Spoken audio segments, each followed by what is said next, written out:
So last April I came to Fort William and I was climbing Glen Nevis, and on my way home I passed this huge glacial erratic, and it's actually been on my mind ever since. So today I took the opportunity to come back to Fort William so that I could see this for myself.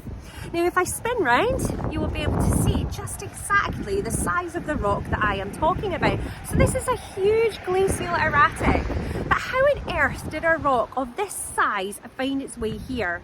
Now the only way that this rock could have ended up here is due to glaciation. So remember, thousands of years ago Scotland was covered in glaciers, and that was during our last ice age. Now during this time glaciers covered the landscape, and this particular rock would have been plucked away from the mountainside by one of those glaciers, and it would have become embedded inside the glacier and transported for several kilometres as the glacier moved its way through the valley. Now when glaciers lose energy, they have to deposit, and this could be because they have met some lowland area, or it could be that they've started to melt because temperatures are increasing, or it might just be that they're experiencing a temporary loss of energy. Any of those things would mean that a glacier would start to deposit, and this is exactly how Samuel Stone has found its way here.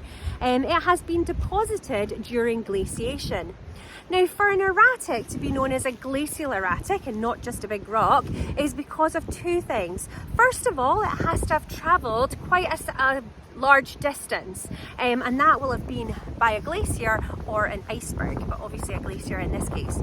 The other thing that would make something a glacial erratic would be that it has a different geology from the surrounding area. So for example, this would be a different rock type and structure to the rock of the landscape, and we would know then that it has originated from a different location, and again this would most likely have been done through glaciation.